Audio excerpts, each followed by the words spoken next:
What happens when a poet dares to turn tragedy against the gods themselves? This was the genius and the danger of Euripides, the most controversial tragedian of ancient Greece. Where Aeschylus spoke of justice and Sophocles of dignity, I exposed human flaws with brutal honesty. I wrote not of heroes shining on the battlefield, but of women, betrayed kings, humiliated, and gods who seemed more cruel than divine. As I once warned, to whom the gods would destroy, they first make mad. Born around 480 BCE in Athens, Euripides lived through the city's golden age and its wars. He wrote nearly 90 plays, yet won far fewer prizes than his rivals. Why? Because his dramas did not flatter the city's ideals. He broke the rules of tragedy. He made women, slaves, and outcasts the center of the story. He questioned the justice of the gods and the nobility of men. While Sophocles elevated heroes, Euripides dragged them back down to earth, showing them as jealous, fearful, and vulnerable.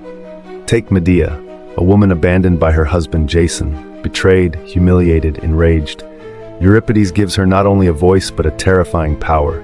Medea kills her own children, not out of madness, but out of revenge. In her fury, the audience saw not a monster, but the raw human depths of love turned to hatred. Or the Bacchae. A king denies the god Dionysus. The god responds not with wisdom, but with madness, driving the king's own mother to tear him apart. Euripides warned that repressing human instincts can lead to chaos. In Hippolytus, a young man sworn to chastity rejects love, only to be destroyed by the gods for his arrogance. Again and again, Euripides shows us, passion, pride, and repression all lead to ruin. To many Athenians, Euripides went too far.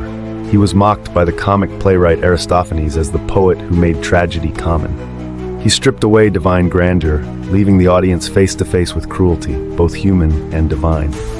His gods were not wise and just, but petty, vindictive, sometimes absurd.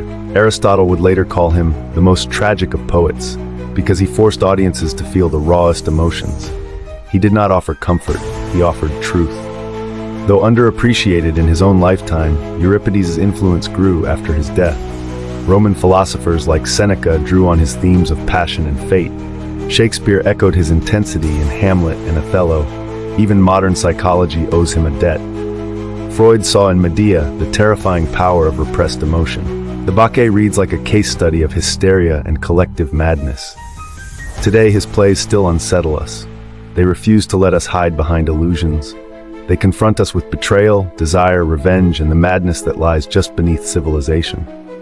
Euripides was not just a playwright, he was a philosopher of the stage, a man who dared to strip the masks off gods and men alike. He once wrote, "Cleverness is not wisdom, and in those words lies my challenge to you, not to mistake intellect for truth, nor power for justice." Perhaps this is why my works still shock, disturb, and enlighten. Because in the end, Euripides did not write about gods, he wrote about us.